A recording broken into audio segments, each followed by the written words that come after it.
Hi guys, this is Najee. This is an excerpt from the book Long John Twitter. Today we'll look at the hash sign, also called hashtag, and we'll see what that means on Twitter. Any word that's preceded with the hash sign, it gets tagged, and that makes it easy to index it. If you're trying to find relevant conversations based on the hashtag, you'll find your world a lot more organized. There are millions of conversations about all kinds of topics on Twitter.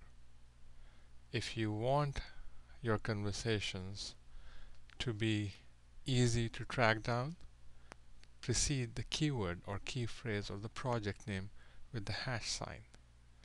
And anything that's preceded with the hash sign, if other people search on it too, they can find you accordingly. And that is the start of finding an area of common interest. Let's look at some examples, and that probably would make it easier to understand. We are at twitter.com. In fact, we are on the search engine of Twitter. It's called search.twitter.com. And let's say you're starting a project. And that project, let's say you're a golf company, and you're starting a project in which people in different parts of the country are going to test some of your clubs, and then they'll post the results, and you can exchange information back and forth. But this is a public project, so you want information to be accessible via Twitter, and you decide that your reviewers would post information with the prefix hash, and then they'll say golf reviews. So now all your tweets on Twitter would be preceded or include the word hash golf reviews. And people who may be familiar with or become aware of what you guys are doing, they can also track your progress on the evaluation and the review process by searching for hash golf reviews. So for just as a sample, I posted some and let's search on it. So let's say you're a user, you're aware that there is testing going on golf clubs, and you want to follow up. So you go to search.twitter.com and you say hash golf reviews,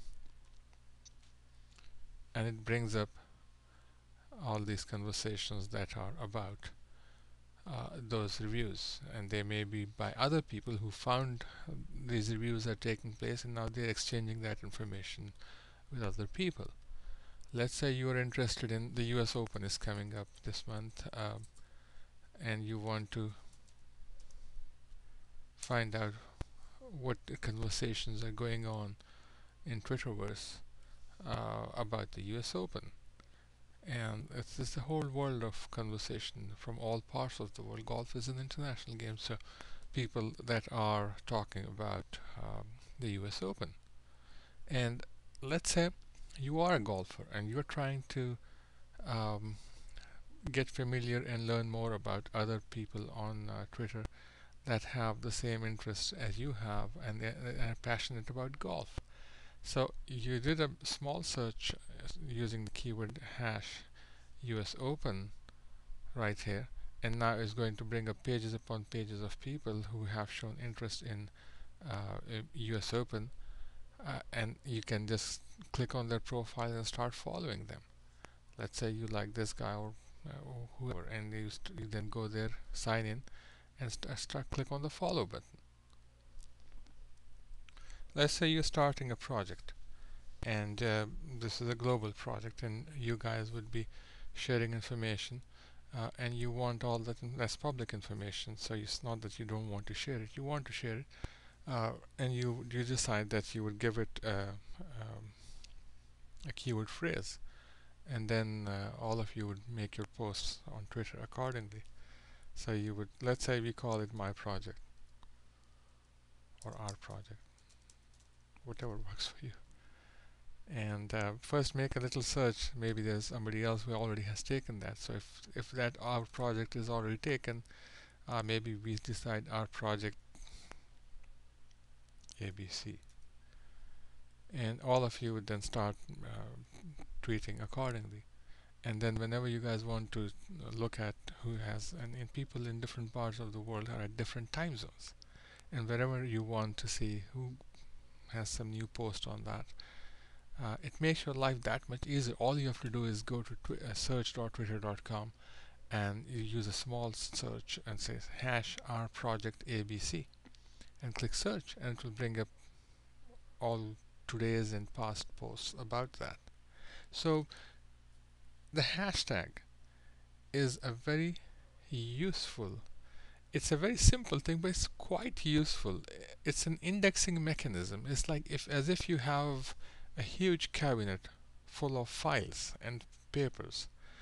If you want to search for something, it's very difficult, even if they are your own pages, to find information about a certain subject.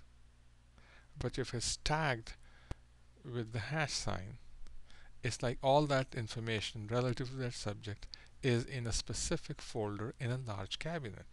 And that's what hashtags are. This was an excerpt from the book Long John Twitter. It's available at longjohntwitter.com. We hope you enjoyed it. We hope you learned from it. Twitter is an evolving area. By itself, Twitter is becoming very popular, but because of its open API, there are lots and lots of applications being developed around it. So I hope you start using Twitter a bit more vigorously. Learn, there's a lot to it, but learn from the marketing point of view also. And that's what we try to teach in the book. The technical part of it is very simple to understand. You follow or somebody follows you. And people think that at times people think that's all there is to it. Follow as many people as you can. That's only the technical part of it. The best part of that is if you wear a marketing cap and try to understand um, beyond the basic of Twitter, and that's why the marketing world gets so excited about this small application called Twitter, which allows you to tweet only 140 characters. So do learn, start using it, and really get involved. Thank you.